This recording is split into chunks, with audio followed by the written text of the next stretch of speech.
Rishi Sunak is in perhaps more political peril than at any point in his short time as Prime Minister.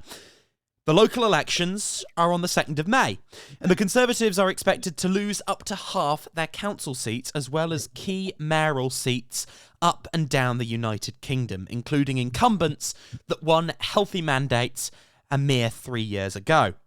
In the wake of these local election results, Rishi Sunak may well face a vote of confidence in his leadership within the Conservative Party.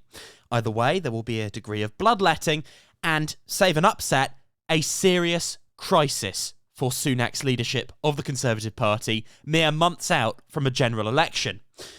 On today's podcast, myself, Toby and Theo Bird are going to unpack the question of what Sunak should actually do on the 3rd of May, that fateful Friday after the local elections, the point of maximum peril for Sunak's leadership.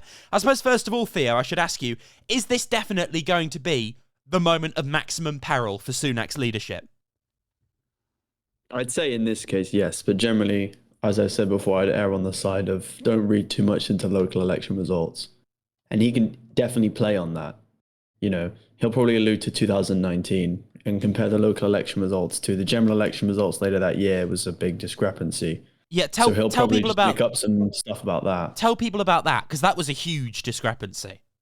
Yeah, so the Tories, were absolutely battered in the 2019 local elections, and that was considered the moment that sealed their doom. And then, quite literally, with a leadership change and a change in policy direction, they turned it around.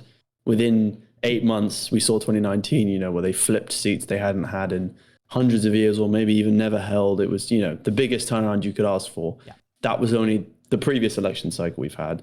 And I can imagine that being a line of defense. Because it is true, there are some differences in local elections, tends to be an elder electorate, but I don't think anything, I still think, whatever they have to say about that would just be kind of covering, because this will be the first major nationwide indicator of how the country is feeling.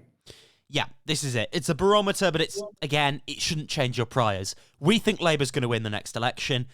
If the Tories do better than expected, they're still on course to lose. If they do worse, they're still on course. Basically, it's not.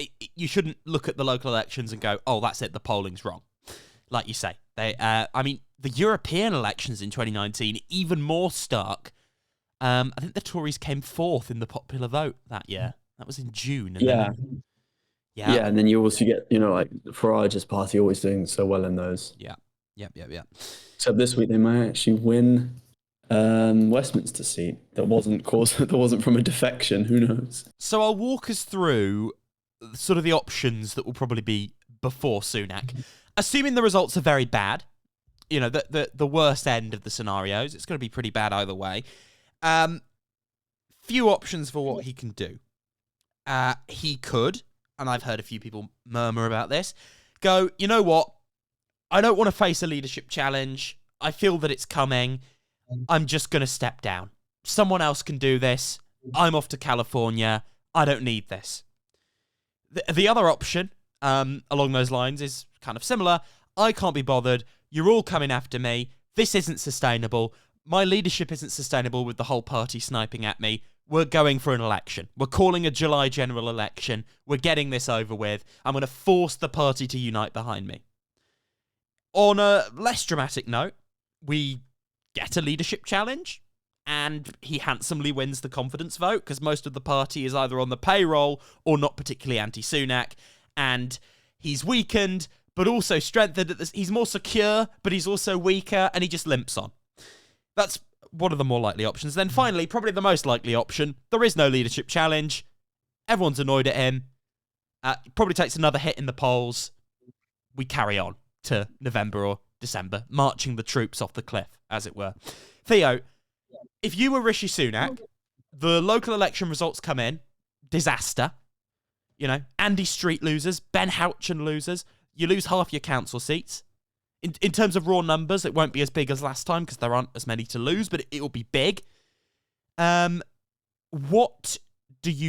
You hear a leadership challenge is coming. What's your position as Rishi Sunak on the 3rd of May? What would your strategy be?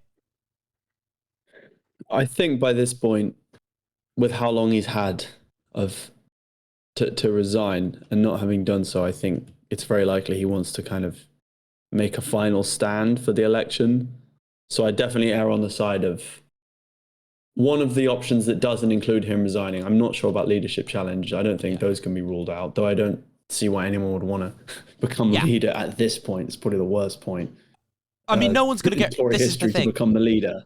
The odds of getting rid of him successfully in a leadership challenge, very low, right? 5% chance or so. Like, he's not... I can't see them actually turfing him out, even if it's triggered. Yeah, exactly. And I don't think he's showing any signs of resigning. Yeah. Despite everything around him. I think it is what you were saying the other week, which is that in his head, he's thinking, I want to make a final stand. I don't want to be seen as weak. I want to ride this out to the end, despite how bad the result will inevitably be. And there's very little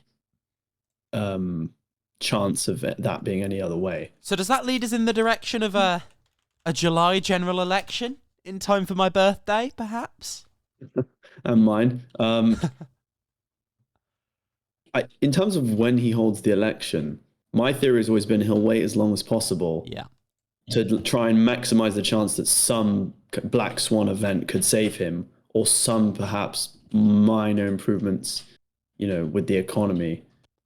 I'd say that makes the most sense for him. Other than that, there are very few variables between, when the election will be, etc. Yeah, my view on this, my view on election timing is the same as yours. I think it is more likely than not, simple self-preservation instinct. Oh, we'll wait, and we'll see, and maybe something will improve. The only thing that gives me pause is if Sunak feels... I mean, I think it would be in the best interest of the Conservative Party right now. Labour are on the back foot a little bit this past week. Go in July. Wrong foot Labour a little bit. There's a few awkward things hanging over them. People will almost be grateful he's called the election. It might make him look decisive and strong, taking the initiative. I'm holding this election. Some people in my party aren't with me, but I have a steady course. No one loves Labour. I think in terms of maximising how big the Conservative opposition is, you can tell me if you think I'm wrong, I think July is probably their best bet. I just don't think they'll do it because they'll be like you say, black swan event, maybe we can still win, 2% chance. Mm. Do you think that's right? Or do you think it is actually in their interests to wait later as well? You are right, actually. I think the sooner he holds the election, the better, the less resentment he has for waiting. But I think he's got to a point now where would you have said, calling an election at any point in the last 6 months would have been a better idea for the country than waiting, perhaps, with how clear-cut things have been in the polls? Yes. Just from a purely democratic standpoint. Yes, absolutely. Yes. We're in agreement on this. But the other thing is, I think up to now, I would have said it would be better for them politically to wait. Now I'm starting to think it is actually worse to wait. Yes, it is absolutely worse to wait, because now how long they're taking to call the election is a factor in their popularity to an extent. And I'd say that could be quite significant. So I think that out of goodwill, it will no longer be, oh, thank you for holding the election, let us hold you accountable. It will be, why the hell did you take so long? You're out.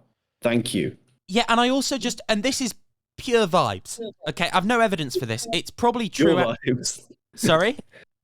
Pure vibes. This is pure vibes. There's no evidence. I like to be an evidence guy normally. And again, there's probably some evidence that it's actually worse for Labour to have a winter election, lower turnout, yada, yada, yada. However, I actually do feel psychologically a summer election makes you more likely to re-elect a government than a winter election. Am I onto something here? I just feel like people are slightly less pissed off. Let's kick them out. July feels like a nicer election than the brutal December reckoning. I'd say that entirely depends on whether it's one of those nice, fresh, green outdoor summers, or one of those summers where it's scorching dry. Everything goes all dry. Yeah, I mean, Harold Wilson called a June election in 1970 and lost his majority. So maybe I'm wrong. Maybe people kick out governments in the summer. Yeah, I'd say I think December election definitely not great.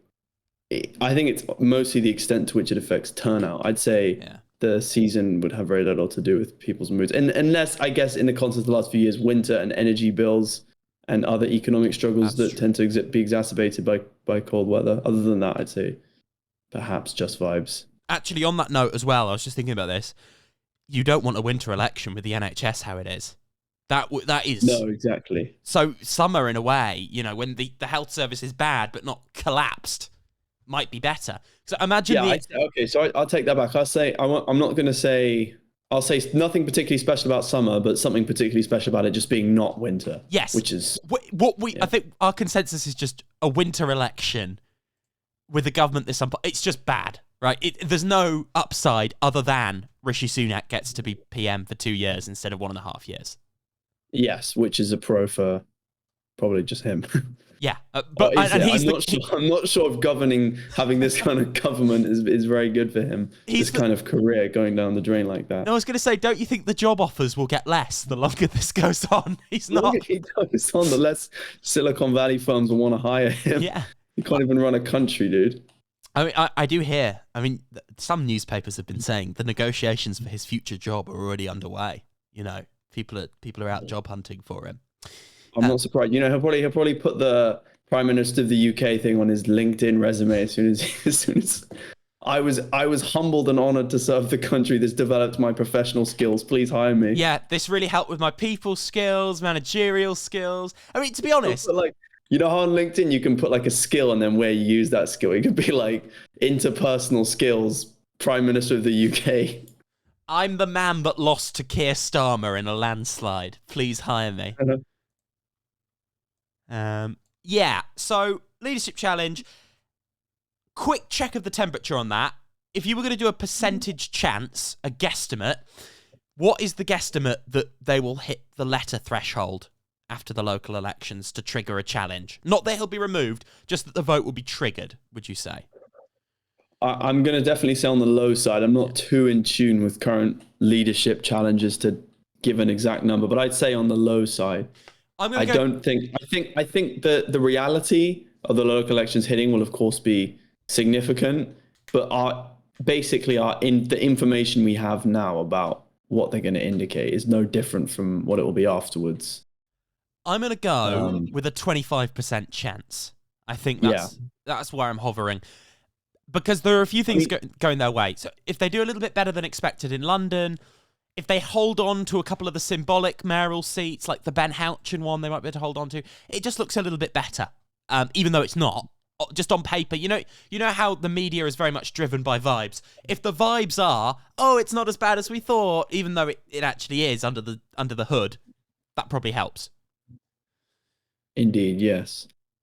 And I'd say if given that as you say, it's a few small variables to a predictably big loss, but if there were leadership challenges brewing for afterwards, we would have heard more, I'd say, on the grapevine by now. Unless unless it comes out they've been plotting all along, it doesn't really feel. I don't know. It just doesn't feel like the dying days of Boris Johnson when you knew they were going to get rid of him, does it? No. Within the party, it feels worse in the country. Feels better within the party, partly because of apathy. It's a lot more. I'd say it's a lot more party-wide apathy, I think, than kind of anger directed at one individual or one faction of the party that's in power. That's it. No one can seriously say with a straight face, Rishi Sunak did this, and if we get rid of him, we'll win. Yes. And that wasn't the case with Boris Johnson, but it was too early to know. Yeah. I mean, if they'd replaced him with a popular leader, they'd probably... I mean, they wouldn't be in the hole they're in right now. I mean, Liz Truss, seriously, guys, come on. I mean, the worst of all, like 5, 6, 7 options? Like, yeah. I did think that day when they elected Liz Truss, I was like, okay, they've cooked themselves, that's it. Yeah. So, other stories this week. It always feels like we have a token bad story for Labour. Like, in the first few weeks of this podcast, it was, the Tories are absolutely cooked. But, wait, Labour are having divisions and tearing their hair out over the war in Gaza. And then it was like, before Christmas, things are really bad for the Tories, but they seem to have pulled up a little bit and Labour are dipping a little bit. Now, It's the Tories are cooked, but have you seen Angela Rayner? So, Theo, this whole story is a little bit complicated. There's now a police investigation into whether she breached electoral law due to what house she was registered in. There's also been sort of a thing in the Mail talking about whether she accidentally avoided a certain amount of tax by like registering one address instead of another address. It's complicated. It's convoluted. Certain tax experts have said it's pretty small fry. You know, it could be like a very mild oversight, probably nothing the police would look into. You know, you never know with these things. The Tories have been pushing it. They're really hoping it is something, and it's obviously distracted Labour from their message when they've been coming out with stuff this week that's been, you know, they've been talking about the health service, about going after tax dodgers, about Trident. They've had some messages that will go down well with their voters. By all accounts, those messages are not cutting through because things are being overshadowed by Angela Rayner and by people not really caring about Labour, just sort of not tuned out of politics. Theo, how bad is this story for Labour, and is it meaningful?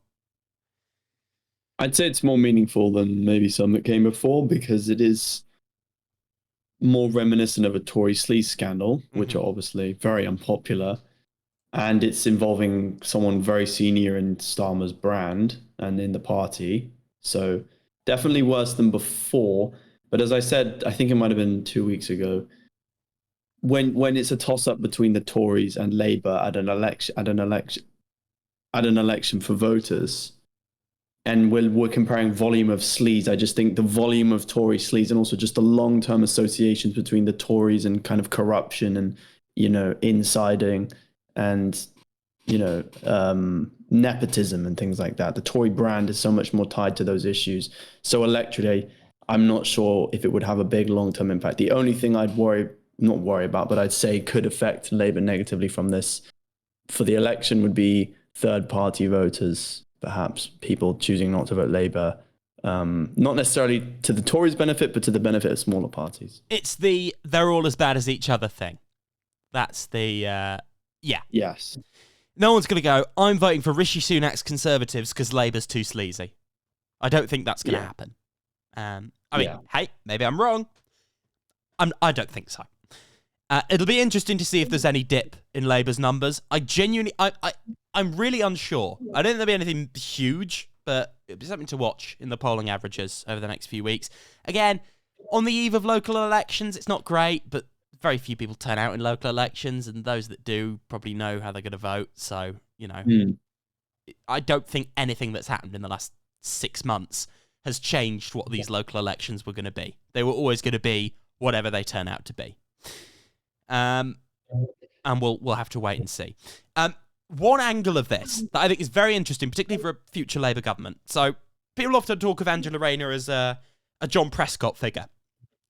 I don't think she is, because she's more central to policy making in the opposition and in the future Labour government than John Prescott was. And she's probably the only candidate of the sort of soft left that would be viable in a post-Starmer leadership election, be it in government or out of government.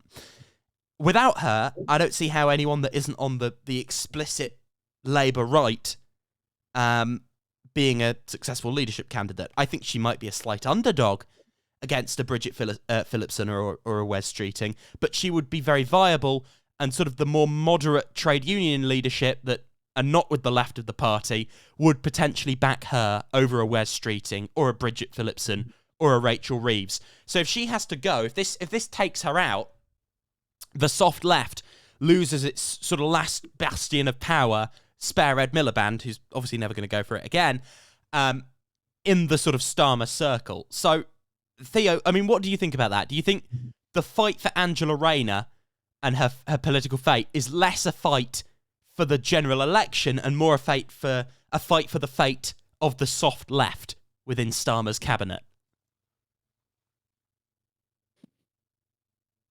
I would say probably more a fight, you know, for the soft left. I mean, is the implication that there's an element of sleaziness in anyone who isn't on the like Corbyn wing of the party? I'm not sure. No, I think more just she is the only figure that isn't on the Labour right that I see as having the institutional backing within the party to be competitive in a leadership election. And she's nowhere near the Corbynite left, but you'd peg her to the left of Keir Starmer and Rachel Reeves, I would say. Yes. Well, I'd say it's not a good look for that brand. We know how vicious the Labour right can be to, when it looks like the Labour left will get power. I mean, that may be strongly put, but I'd say it's not based on how we saw that unfold in the Corbyn era. I'm talking when it comes to a leadership challenge. I'm not saying instantly she's going to be discredited in the party or anything like that. But yeah, if this means she has to resign, she's kind of done, isn't she? Obviously. Yeah, and let's just say it wouldn't be bad for the security of Keir Starmer's power to have that happen. Maybe. Do you think? If we're talking purely in terms of which factions have power? Oh. I mean, the extent to which party leaderships are destabilized by factional divides, I don't think it's constant throughout time. I think it changes. I think there are times where the faction divides really come out, and there are times when parties are more united around an election, so to speak. So that may be a bit dramatic, saying, well, the soft left is done in the cabinet. But long-term leadership challenge down the road after, Starmer's been in power for a while, who knows? So what you're saying is some people in Keir Starmer's office may not be completely unhappy with the Angela Rayner situation. I'm kind of projecting into the future. I'm operating on an assumption that Labour are going to win, and then the factional divides will come out later, and that hasn't even happened yet. So it's kind of reaching, but I'm talking years down the road. And if it does, obviously, they'll be worried about it impacting their performance right now. So again, probably being a bit dramatic. Yeah, without Rayner central to Labour, and again, she'll probably come through this. I mean, if she probably wouldn't have said she'd resign if convicted of something, if she didn't think she'd get off. I mean, that sounds cynical, but I think that was the ploy Keir Starmer made in sort of 2022, and that paid off for him. She may come out of this a strengthened and vindicated figure, in fact. But if she isn't in the cabinet later this year, the main threats to Keir Starmer will be almost from his right, sort of other Blairite figures who'd were more effective than him, rather than a principled argument to his left that someone like Angela Rayner could muster if the Starmer government got very, very unpopular. We will see. Few things we want to take a look at on this podcast in the weeks to come. I do think after the local elections, we'll update our wider political predictions. Our general election predictions, we last did those. When did we last do those? We last did those at the beginning of 2024, so maybe we update those. We should do that when Sonny gets back. Yes. When is he back? Do we know? End of the month. Right. So he can do that after. We can get him on for our local election reaction pod as well, hopefully. Yes, well, he is technically supposed to be a regular. Yeah. Hopefully he comes back to join us after traveling in Asia for 2 months. He's been in India. He appears to be in Thailand now. What's he doing, by the way? Just gap year things. Gap year things, yeah. Basically. Wow. Quite literally. He's going to find himself. And he's left behind British politics. Who can blame him? Lots more to come, as I say, on this podcast. Thank you for listening to today's episode of Political Paradigms. We're really happy with the engagement we're seeing. This is probably our most successful media project ever, isn't it, Theo? It's not saying much. Yeah, teen radio a close second, but yes, I'd say. Yeah. Anyway, keep liking, keep subscribing. Sorry, I sound like a YouTuber. And Theo, I'll see you for another episode. What will this be? A week from now will be the 21st, 28th. Probably got a couple in us before the locals. So we'll see us for the penultimate podcast before the locals next week. Theo, thanks for joining me. Thank you.